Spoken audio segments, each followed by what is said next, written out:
semuanya. Di video kali ini kita akan belajar tentang Dart.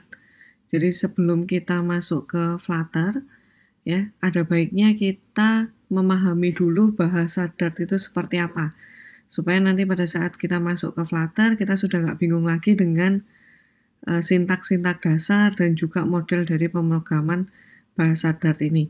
Jadi nanti kita bisa lebih fokus ke Flutter-nya sendiri dan pengembangan di sisi mobile-nya.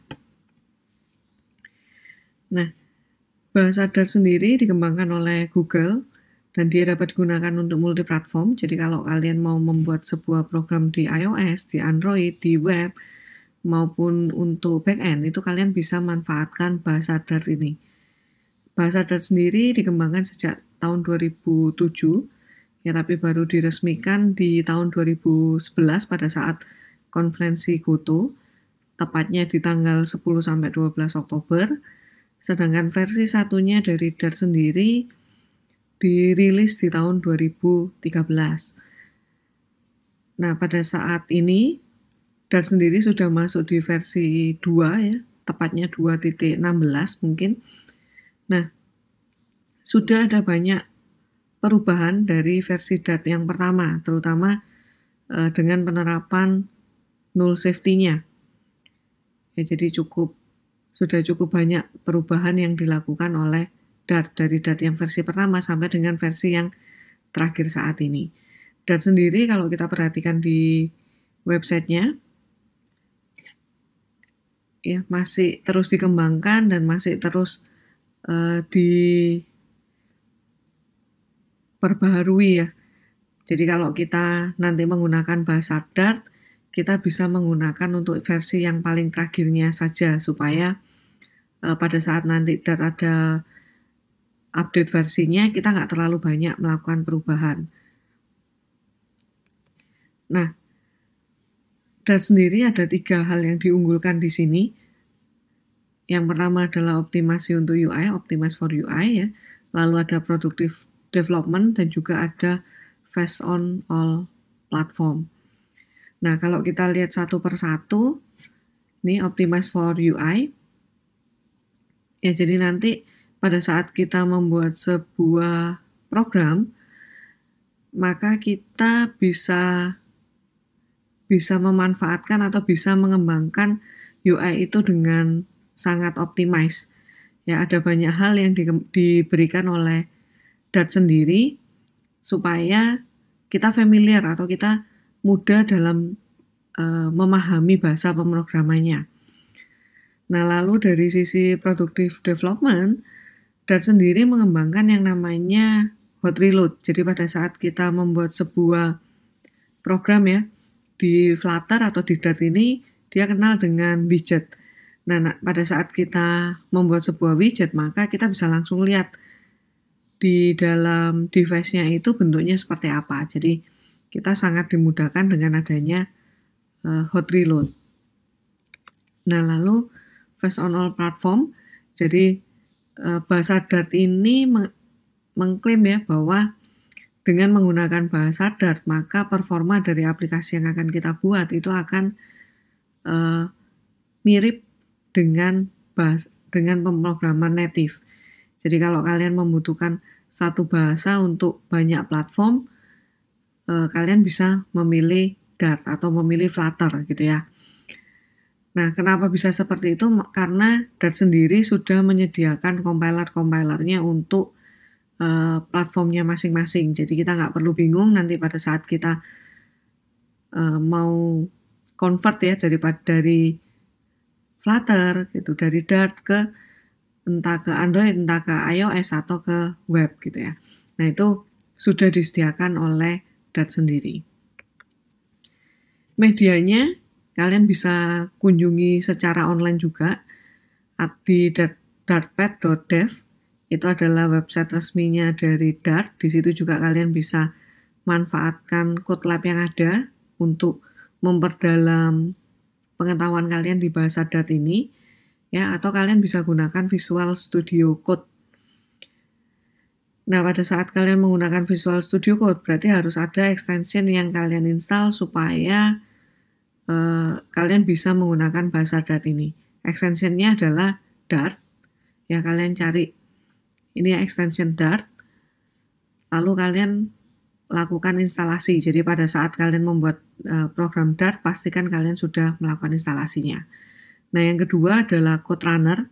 Code Runner ini supaya kita bisa dengan mudah melakukan compile. Jadi kita tinggal melakukan F5, nah nanti kita bisa langsung lihat di terminal yang ada di Visual Studio Code-nya. Kalau saya nggak mau menggunakan Code Runner gimana? Ya kalian bisa, nanti kalian bisa ketikkan .run gitu. Nah, tapi dengan adanya Code Runner ini kalian akan dipermudah. Kalian tinggal tekan F5. Nanti dia bisa berjalan. Nah, yang perlu kalian tambahkan adalah kalian tambahkan konsol terminal di bagian config-nya. Supaya Code Runner-nya tahu di mana dia harus melakukan compile gitu ya, melakukan running-nya seperti itu. Nah, Visual Studio Code itu cukup fleksibel ya untuk bahasa pemrograman apapun. Jadi di sini nanti saya juga akan gunakan Visual Studio Code karena jauh lebih mudah. Nah, ada beberapa hal yang bisa kalian manfaatkan untuk mempercantik atau membuat Visual Studio Code kalian lebih powerful.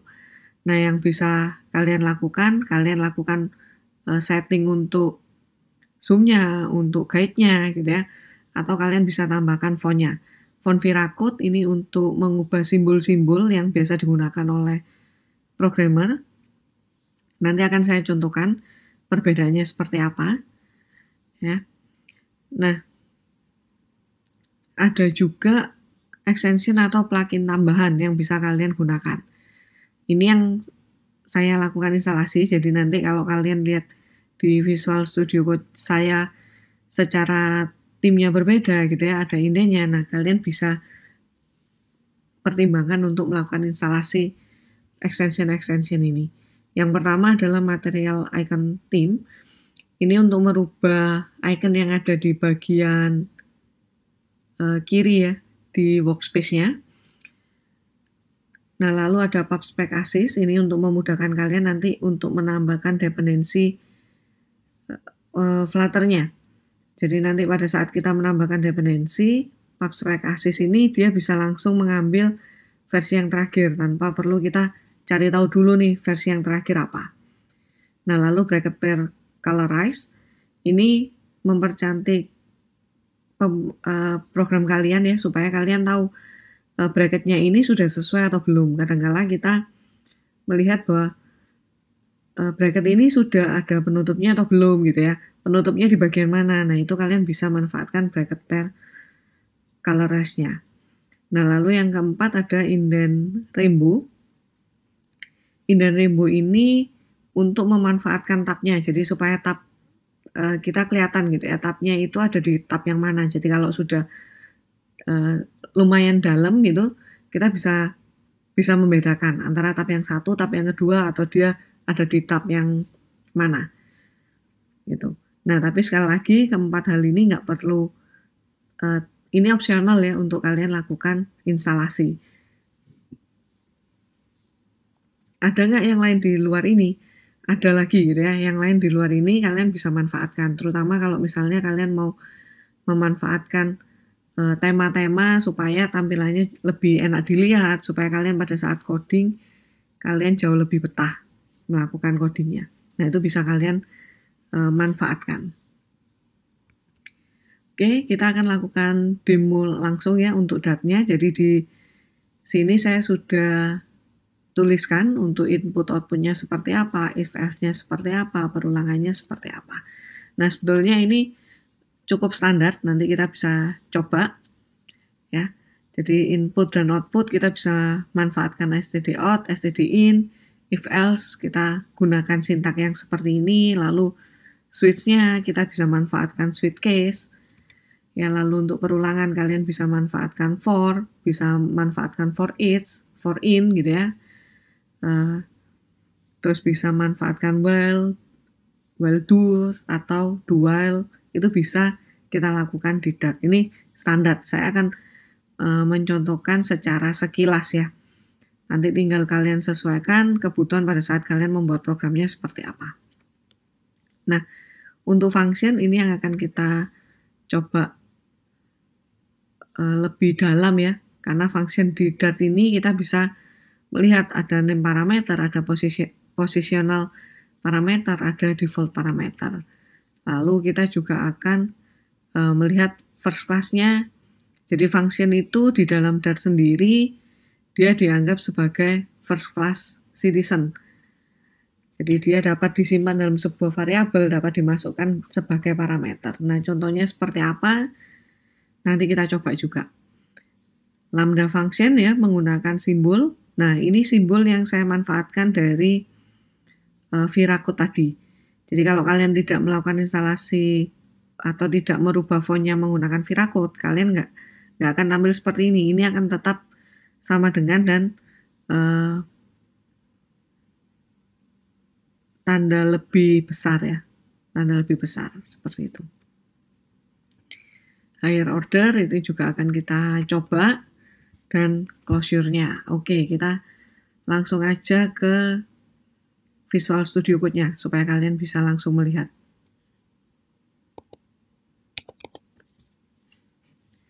Nah, di Visual Studio Code ini saya buka satu baru ya, buka halaman baru, new window di sini.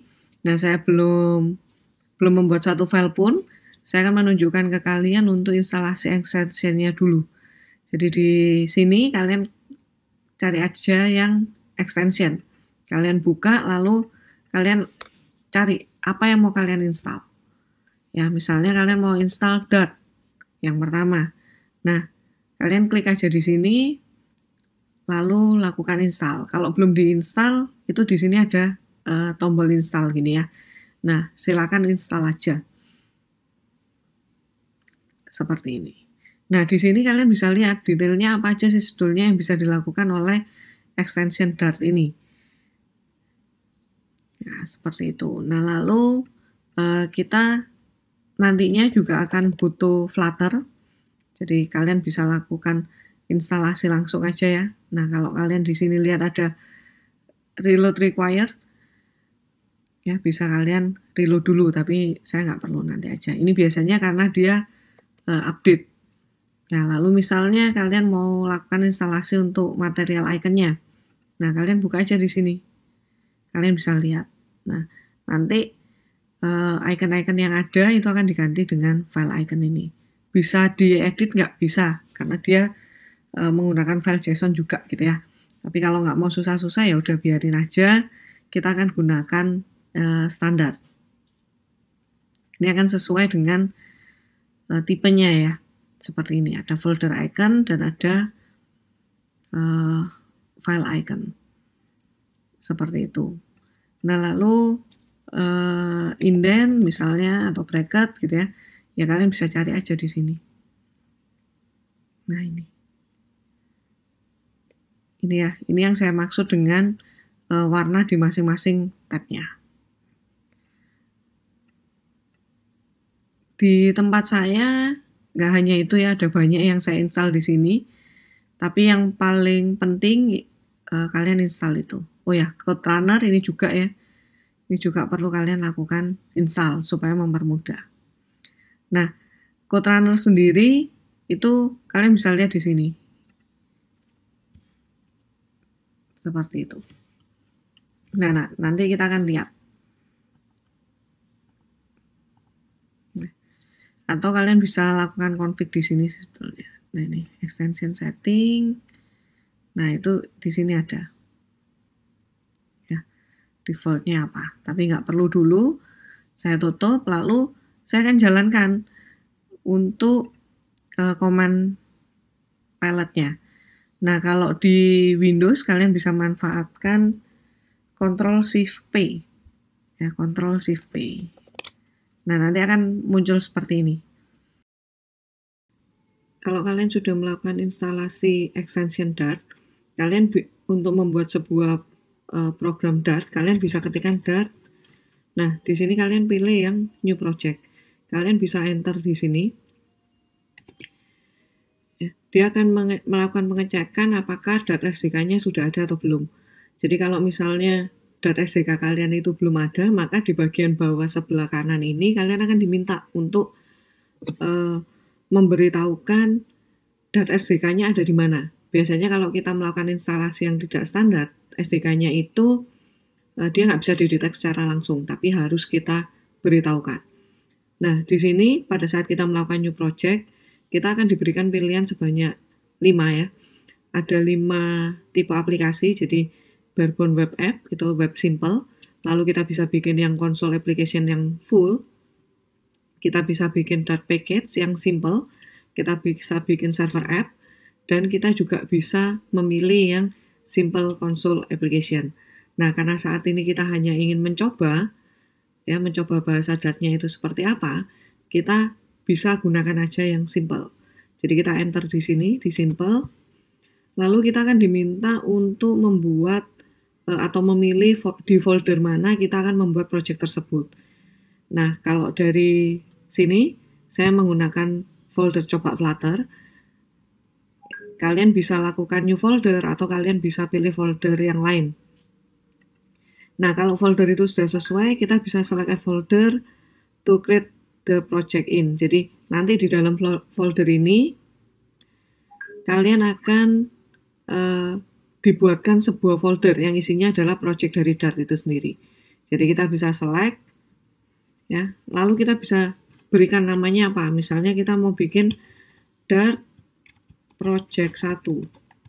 Seperti ini. Berarti nanti di dalam folder coba Flutter tadi itu akan terbentuk satu folder baru, yaitu namanya adalah Dart project 1.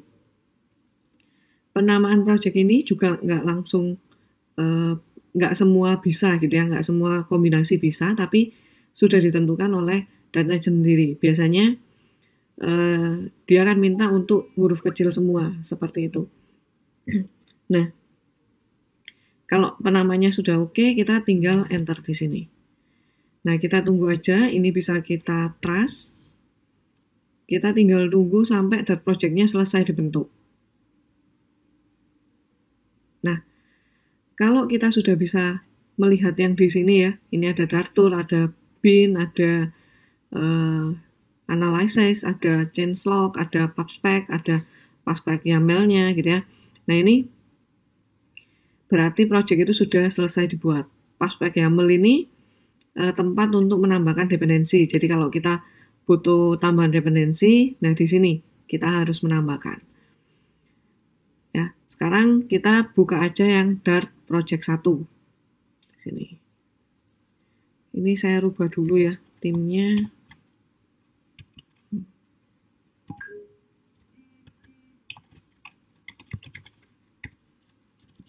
Saya pakai yang ini aja supaya lebih kelihatan ya. Ini saya besarkan dulu.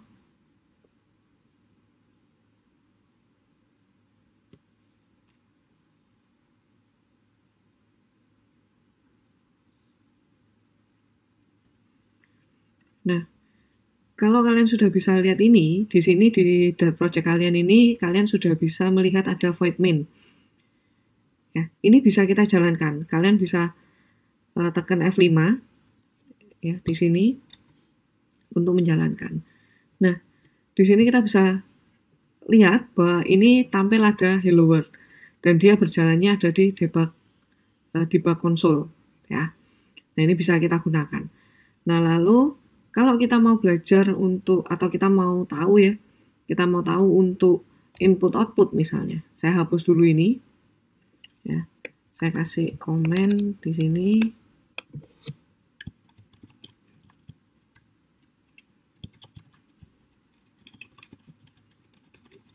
Misalnya saya bikin seperti ini, lalu untuk melakukan input dan output, kalian butuh import. Importnya ke Dart.io. Nah, ini sudah ada semua ya di dokumentasinya, jadi kalian nggak perlu bingung kalau saya mau menggunakan fungsi ini, saya harus import apa gitu. Itu di dokumentasi Dart-nya sudah lengkap. Nah, lalu di sini untuk output kita bisa gunakan seperti tadi gitu ya, bisa gunakan print atau kita bisa gunakan stdout. Jadi kita gunakan stdout.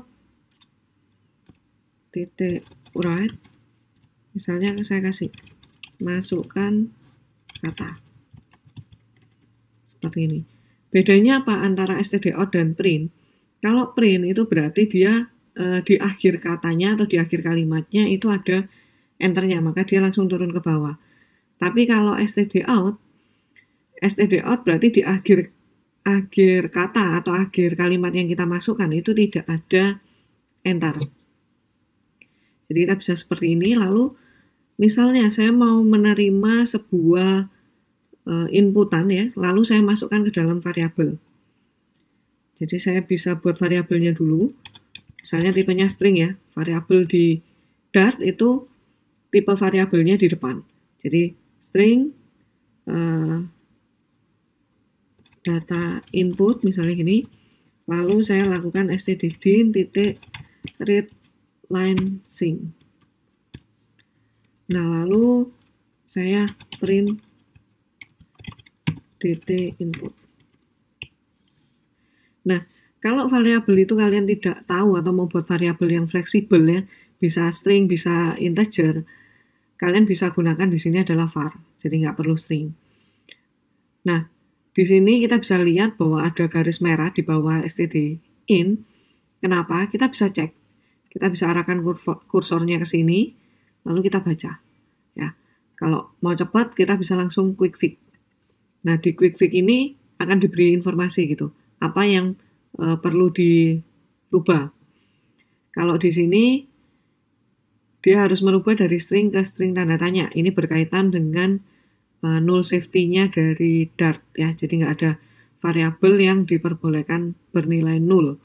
Kalau kita butuh gimana? Kita kasih tanda tanya di sini. Seperti itu. Nah, lalu ini bisa kita coba jalankan.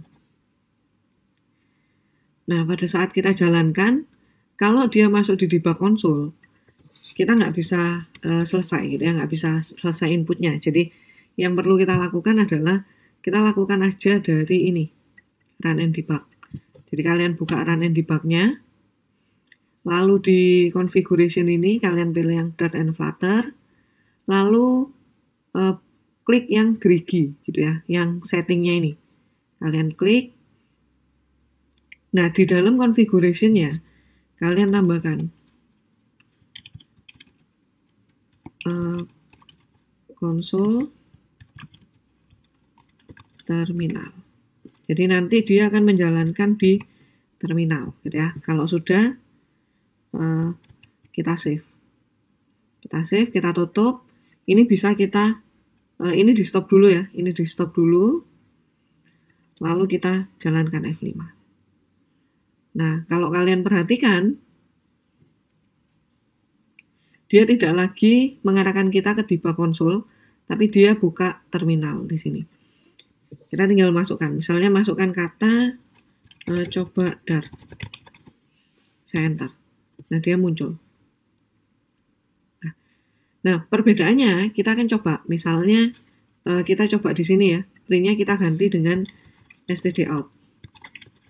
Kita ganti dengan stdout, lalu kita F5. Oke. Saya coba ya, coba Dart.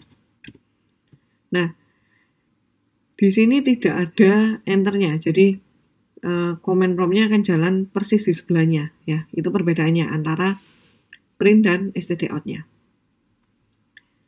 Seperti itu. Lalu misalnya kita mau membuat sebuah program untuk if else ya. Jadi percabangan, karena percabangan ini kan pasti kita gunakan di banyak persoalan gitu ya. Saya kasih dulu if else ya, saya kasih tag ya supaya membedakan. Nah, misalnya di if else ini saya mau bilang nih ini saya rubah ya. Ini bukan lagi kata, tapi saya rubah dengan angka misalnya ini. Masukkan angka. Ya, lalu dia dibaca di sini. Karena ini string, saya tambahkan satu variabel yang tipenya adalah integer. Lalu saya tambahkan di sini integer titik parse dt input. Nah, detik inputnya dia ada geriginya ya, karena dia bisa 0. Jadi kita harus kasih tanda seru. Seperti itu. Lalu di sini saya akan melakukan pengecekan. Kalau angkanya saya mod dengan 2 itu sama dengan 1, ya berarti dia adalah saya print ganjil. Saya kasih tanda ya, if. Lalu else-nya saya print juga, dia adalah genap. If. Seperti ini. Nah, ini sama dengannya 2 kali ya. Kenapa kok punya saya bisa nyambung seperti ini? Karena saya gunakan fontnya adalah ViraCode. Fontnya ViraCode. Di mana? Kalian bisa cari. Kalian cari di sini setting. Nah ini, open user setting. Ya, lalu kalian buka di text editor, kalian buka font, kalian tambahkan ini, ViraCode. Downloadnya di mana? Ada di video yang awal tadi ya. Nanti saya sertakan juga. Nah, lalu kalian tambahkan ini. Jangan lupa kalian buka edit settingnya. Nah, tambahkan yang bagian ini. Font ligature-nya true. Jadi, supaya dia bisa menggunakan simbol-simbol yang lebih mudah dilihat seperti itu. Jadi kita nyalakan font ligature-nya. Kalau sudah, tinggal kalian save. Ya, kalian save, lalu kalian restart Visual Studio Code-nya, harusnya dia sudah bisa tampil seperti ini. Jangan lupa fontnya harus diinstal dulu ya, di Windows atau di Mac-nya. Nah, perbedaannya apa? Kalau kita menggunakan ViraCode dengan ligature-nya on, kita bisa menggunakan ini. Misalnya saya gunakan spasi tanda ini gitu ya. Kalau saya gabung, nah dia jadi seperti ini. Lalu misalnya kita gunakan tidak sama dengan gitu ya.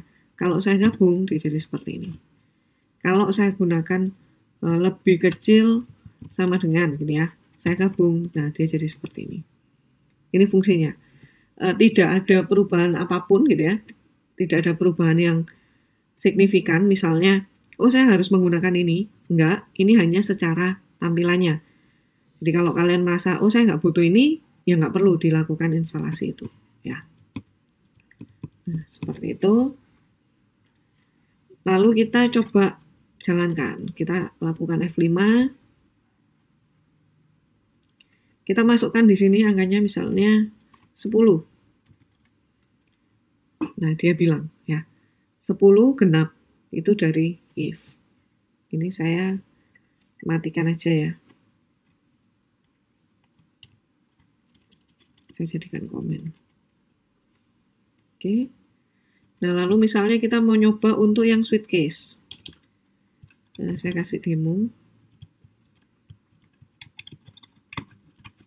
Oh ya, demo saya kenapa ada blok hitamnya ya. Blok hitam ini kalian bisa install juga extensionnya di To-Do Free. Jadi kalian cari aja To-Do Tree ini ya, To-Do Tree. Nah, To-Do Tree ini biasanya sudah ada misalnya Figme, To-Do gitu ya. Demo ini saya tambahkan sendiri. Cara menambahkannya kalian bisa ini ya, comment palette-nya, lalu To-Do. Nah ini, attack. Kalian bisa tambahkan attack. Jadi kalian bisa, misalnya saya biasa gunakan apa nih? Gunakan tag yang lain gitu ya. Nah, kalian bisa manfaatkan. Kalau saya tambahkan demo. Nah, gunanya apa? Gunanya kalian bisa lihat di sini. Kalian punya icon to do di sini. Kalian bisa klik, kalian bisa lihat. Kalian punya tag apa aja. Jadi kalau misalnya, oh ini ada yang perlu saya perbaiki gitu ya. Biasanya kita gunakan Figme. Nah, itu bisa tampil di sini. Jadi pada saat kita bekerja bersama itu lebih lebih terstruktur ya, dan tidak ada yang terlewat. Jadi kalau ada yang perlu diperbaiki atau ada yang ini hanya untuk sekedar pemberitahuan gitu ya, supaya orang yang membaca programnya lebih mudah. Nah, kita bisa lihat di sini. Oke, saya kembali lagi ke Sweetcase. Saya juga akan coba yang sama dengan if-nya, gitu ya. Jadi saya buatkan switch di sini, lalu saya angka, saya mau dengan 2. Jadi kondisinya adalah ini. Lalu saya bikinkan case-nya. Kalau hasilnya 1, maka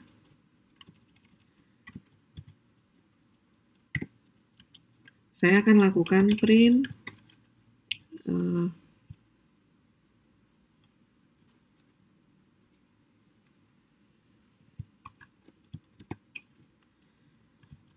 satu ganjil switch, misalnya gini ya. Nah, ini jangan lupa di titik koma. Lalu kalau case 2,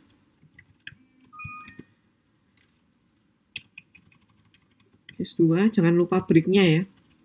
Saya print genap switch, misalnya gini. Nah, ini kita bisa F5 lagi. Kalau saya masukkan 10, maka dia akan bilang, sebentar. Oh, sorry ya, ini case-nya bukan 2 ya, 1 dan 0 ya harusnya. Oke, saya coba lagi. Di sini saya masukkan 10. Nah, itu. Genap if, genap switch. Jadi, sama, switch dan case, switch dan if. Jadi, kalian tinggal lebih prefer menggunakan yang mana gitu ya. Switch dan case-nya Dart itu seperti ini. Nah, lalu kita akan lanjutkan lagi. Misalnya kita akan mencoba untuk for ya. Saya tambahkan lagi demonya. Demo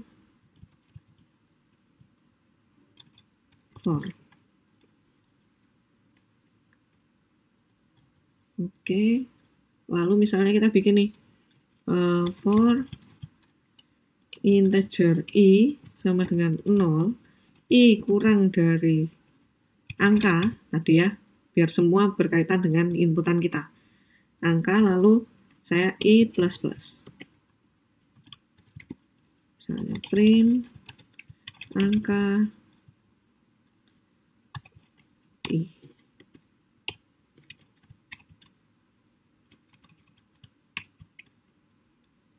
Seperti ini ya, lalu kita F5.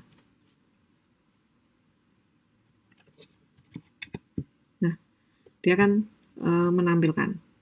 Jadi kita bisa masukkan dia ya. Kalau misalnya ini variabel yang mau kita tampilkan, kita bisa langsung gunakan $ variabelnya. Nah, dia akan tampil 0 sampai 10.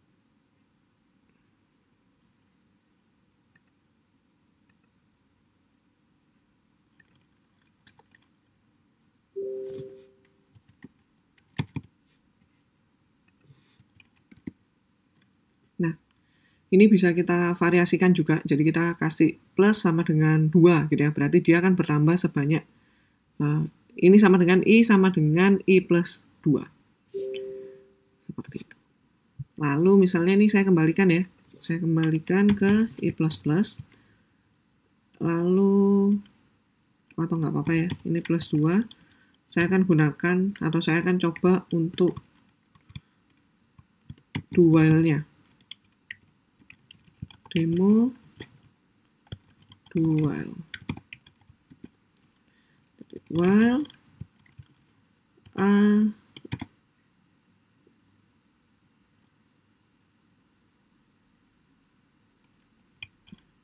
angka lebih besar dari 0, dia akan lakukan print angka. Nah, kita F5, kita tinggal masukkan. Nah, dia akan tampil. Jadi do while do gitu ya, mirip. Jadi kita bisa, kalau kita punya sintak-sintak yang lama gitu ya, Dart ini nggak jauh berbeda dengan sintak yang sudah ada sebelumnya. Nah, lalu function. Function ini yang mungkin ada banyak tambahan ya. Jadi function di Dart sendiri itu ada, dia bedakan lagi gitu. Kita bisa gunakan function dengan parameter. Nah, parameternya itu bisa kita klasifikasikan lagi. Ada parameter dengan name parameter, ada positional parameter, ada default parameter. Kita coba aja langsung. Jadi misalnya di sini saya punya sebuah function. Ya, function kita bisa buat dia sebuah function atau sebuah prosedur. Jadi yang mengembalikan nilai atau yang tidak mengembalikan nilai. Kalau mengembalikan nilai kita bisa memilih tipenya apa nilai yang dikembalikan. Atau kita beri tipenya adalah void. Ya. Nah, misalnya saya buat di sini function yang mengembalikan sebuah string. Jadi saya kasih string hitung, ya, string hitung, lalu saya punya parameter di sini, string nama. Nah, ini seperti parameter yang biasa, kita bisa isi di pemanggilannya nanti. Jadi misalnya ini saya kasih return dulu, return nama. Nah, di pemanggilan sini saya kasih di atas saja supaya mudah dilihat. Ya. Function parameter. Nah, di sini kita tinggal panggil gitu ya. Entah kita mau langsung print atau kita mau simpan dia ke dalam sebuah variabel. Jadi misalnya hitung sari misalnya gitu. Ya. Kalau kita F5 di sini masih ada masukkan angka ya, tapi di sini sari sudah muncul. Seperti itu. Ya, ini saya tutup dulu aja supaya nggak mengganggu nanti.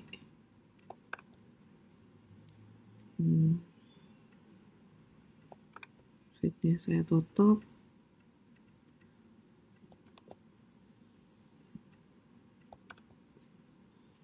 Oke, print hitung sari, maka dia akan mereturn nama.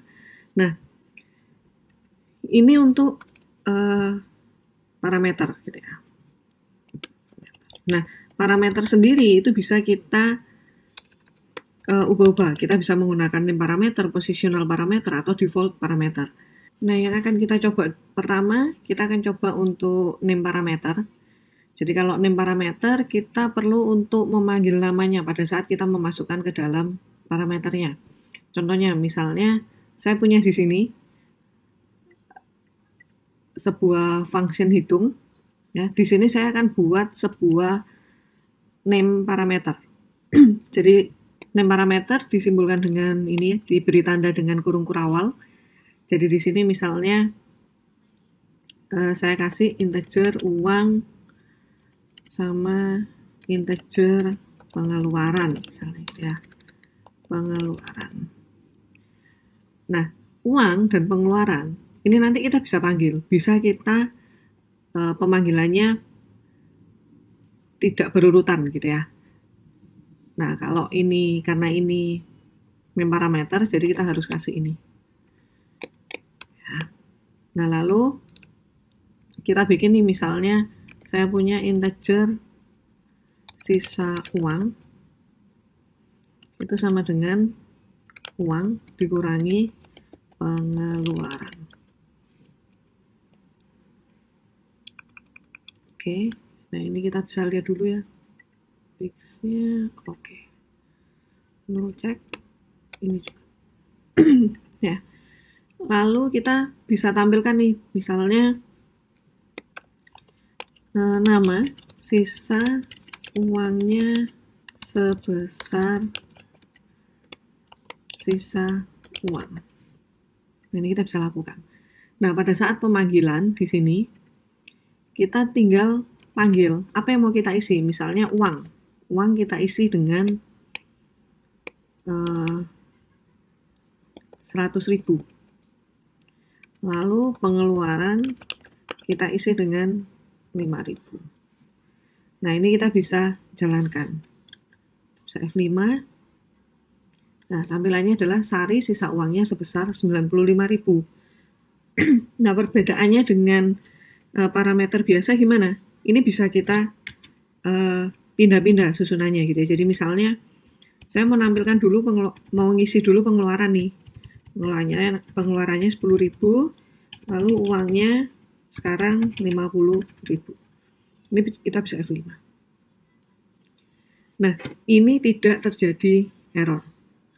Ya, ini tetap bisa dijalankan dan 50.000 itu tetap masuk di uang, 10.000 tetap masuk di pengeluaran karena kita gunakan name parameter. Seperti itu. Nah, name parameter ini juga bisa kita manfaatkan dengan default value. Contohnya gimana? Misalnya ini saya kasih default value uang. Uang saya kasih default value-nya, dia adalah 500.000 ya. Lalu di sini uang ini bisa saya isi seperti ini. Ini kalau saya jalankan ya, dia tetap 40.000. Tapi kalau misalnya uang ini tidak saya isi dengan seperti ini, maka yang tampil adalah uang kita 490.000. Seperti itu ya. Ini jangan lupa dihilangkan kalau sudah ada default value-nya. Berarti kan dia tidak mungkin nilainya adalah 0. Jadi kita nggak perlu null safety-nya.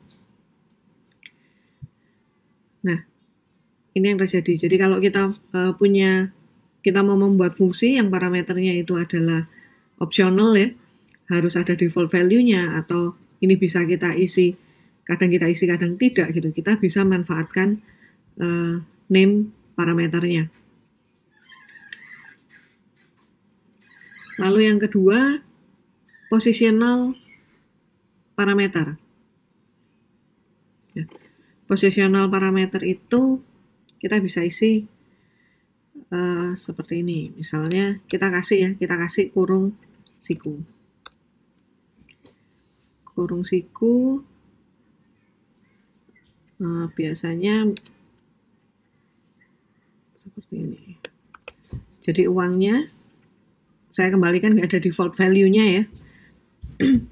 Saya bisa isi langsung seperti biasa. Jadi 50.000, 10.000. Nanti keluarnya tetap akan 40.000 gitu ya. Nah, kalau dia positional, kita bisa kasih dia default value di sini. Jadi misalnya pengeluaran 10.000. 1.000 aja ya. 1.000 aja. Nah, ini kita bisa panggil seperti ini. Sorry, sebentar.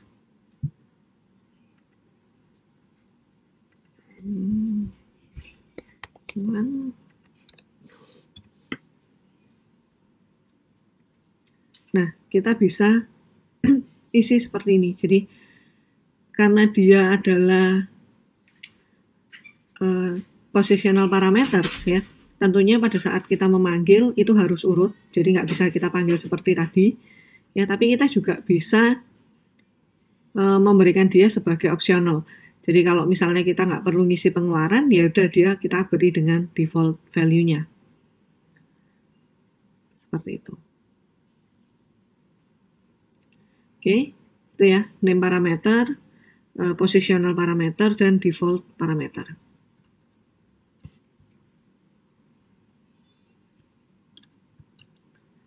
Lalu kita lanjut lagi, function di dalam Dart itu dianggap sebagai first class citizen, ya, first class citizen. Jadi dia bisa disimpan di dalam sebuah variabel, dia bisa dimasukkan sebagai parameter, dia juga bisa dijadikan sebagai nilai kembalian seperti itu. Nah, contohnya kita bikin di sini ya.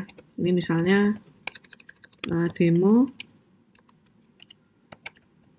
first class. Yang ini juga saya tambahkan demo supaya tahu ya. Function parameter. Kita coba bikin first class-nya ya di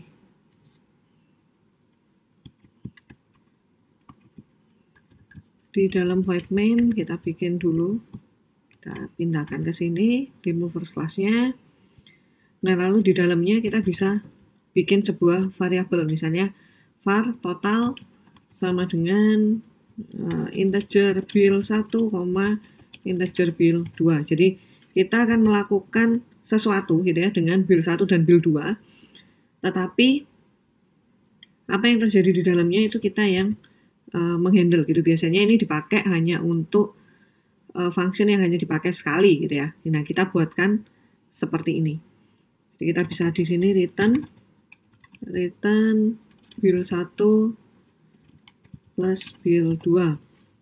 Nah, cara panggilnya gimana? Kita tinggal print total. Bil satunya kita mau isi dengan berapa? Misalnya 4 dan 8. Nah, kita enter. Jangan lupa di sini kita kasih titik koma. Ini bisa kita jalankan.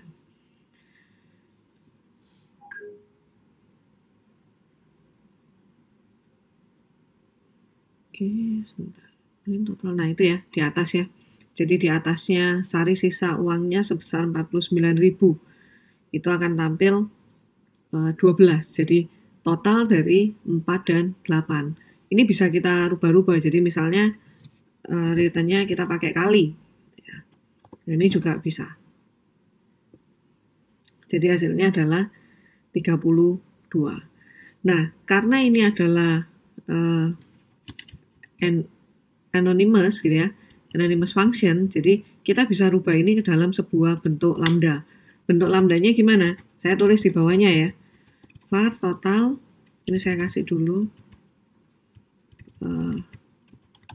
standar gitu ya. Lalu di sini saya kasih demo lambda function. Jadi karena dia anonymous ya, kita bisa rubah dia ke lambda. Gimana? Kita tinggal integer bilangan 1, integer bilangan 2, itu sama ya. Nah, lalu kita tinggal bilang yang di return atau dia mereturn apa gitu. Kita nggak perlu nulis returnnya, tapi kita tinggal kasih tanda sama dengan dan siku. Nah, kita tinggal bilang returnnya apa? Bil 1 tambah bil 2. Ini bisa. Ya, yang atas saya komen dulu. Seperti ini. Jadi fungsi yang di atas ini bisa kita gantikan dengan lambda function yang seperti ini. Syaratnya apa? Syaratnya ini dia mereturn sesuatu. Jadi tidak bisa misalnya yang print gitu ya, tapi dia harus mereturn sesuatu. Seperti itu. Oke, ini bisa kita F5. Hasilnya sama. 12. Ya, yang bagian ini. Ini 12. Seperti itu.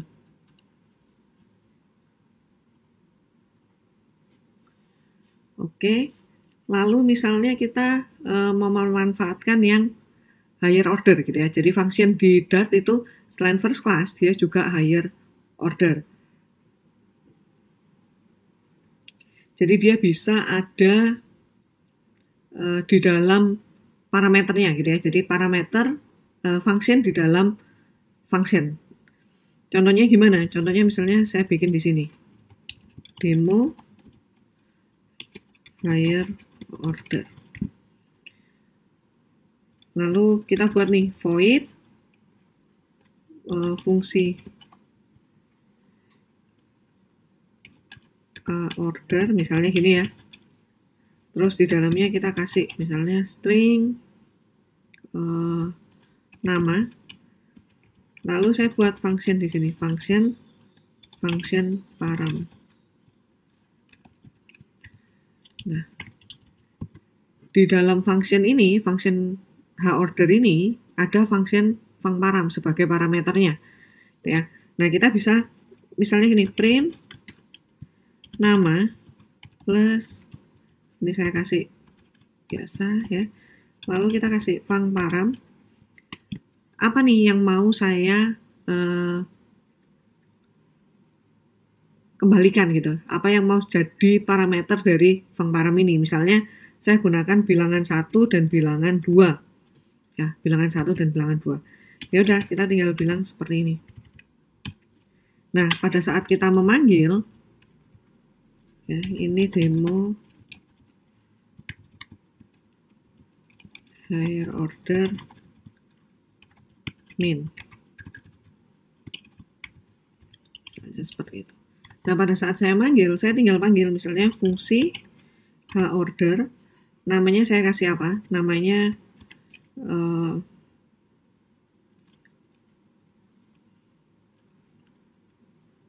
fungsi tambah misalnya gitu ya. Fungsi tambah Fangparamnya ini karena dia adalah sebuah function, kita bisa isi dia dengan lambda expression atau sebuah function ya. Kita mau buat dalam bentuk lambda atau kita mau buat dalam bentuk fungsi biasa boleh. Tapi di sini saya akan gunakan lambda supaya lebih terlihat ya. Kita bisa buat di situ kita punya parameternya 2. Kita bisa kasih A, B.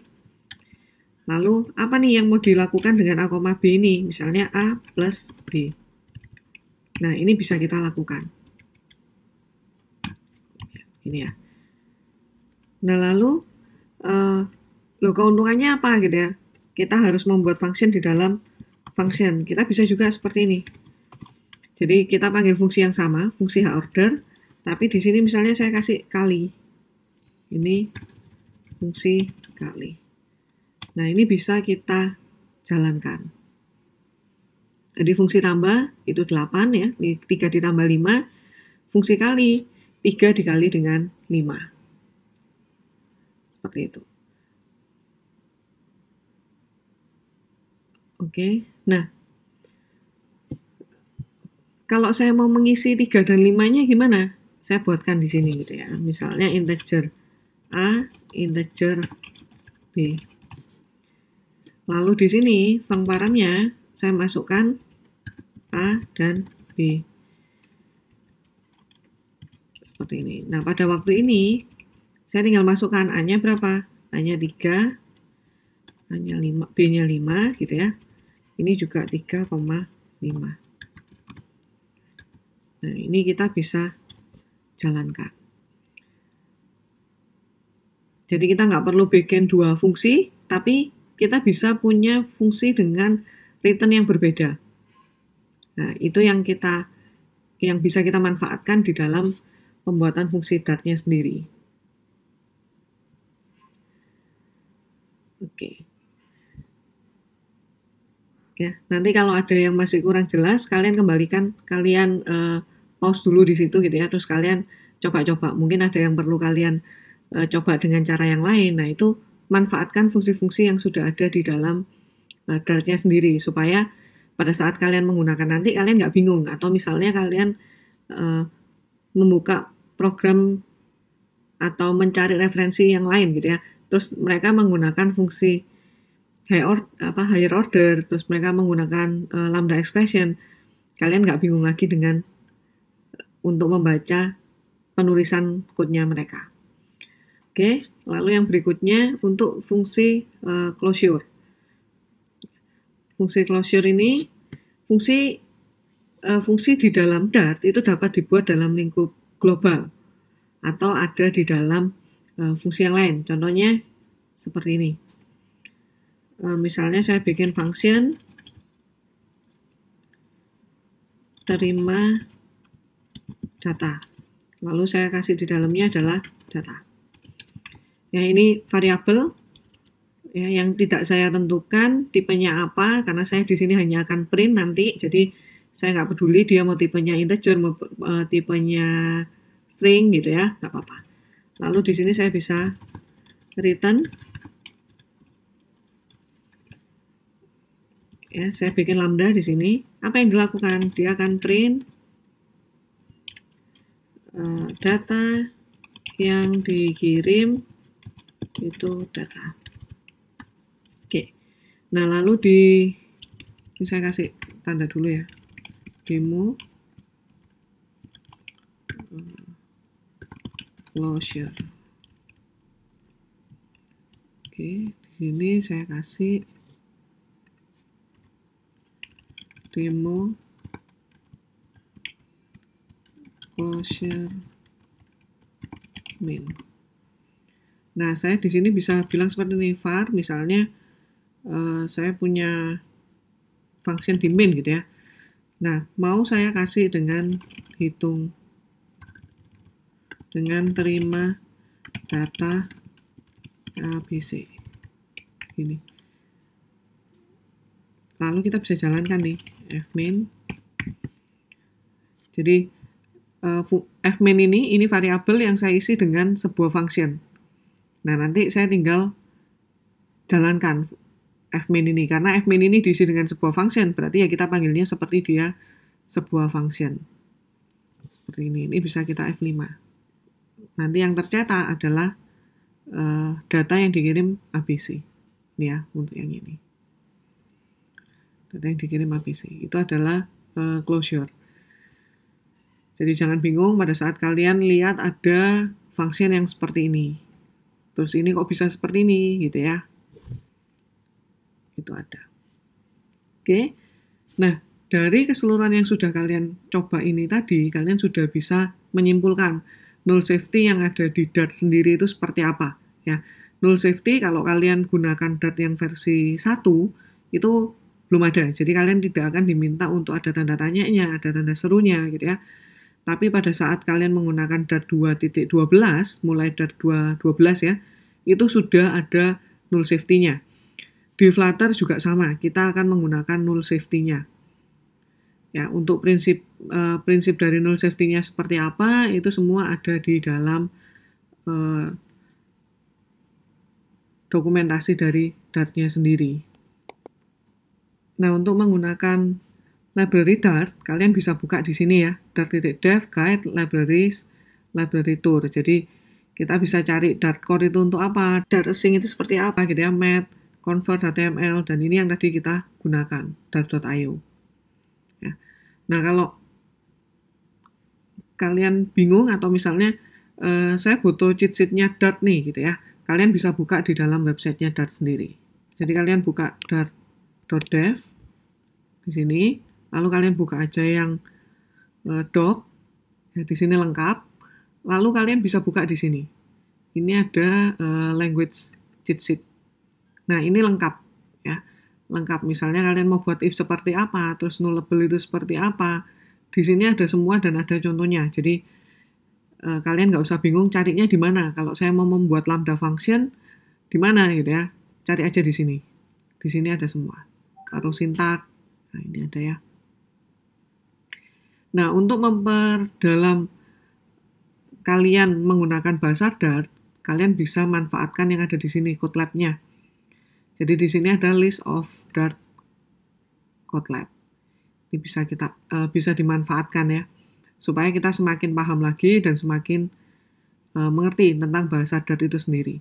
Jadi nanti pada saat kita masuk ke Flutter, kita sudah nggak bingung, Dart itu seperti apa sih, bahasa apa lagi nih gitu ya, Dart itu. Oke, saya kira cukup untuk video kali ini. Kalian sudah melihat ya bagaimana kita membuat sebuah program menggunakan Dart, bagaimana sintak-sintak yang ada di Dart, dan kalau kita kesulitan, di mana kita harus mencari referensinya. Ya, semoga apa yang saya sampaikan di sini itu membantu kalian untuk memahami apa itu bahasa Dart, dan juga kalian mendapatkan sesuatu yang baru ya yang bisa kalian manfaatkan untuk nextnya nanti kalian pada saat membuat sebuah program Flutter atau aplikasi Flutter. Oke semuanya, terima kasih. Silakan kalian eksplorasi lebih lagi.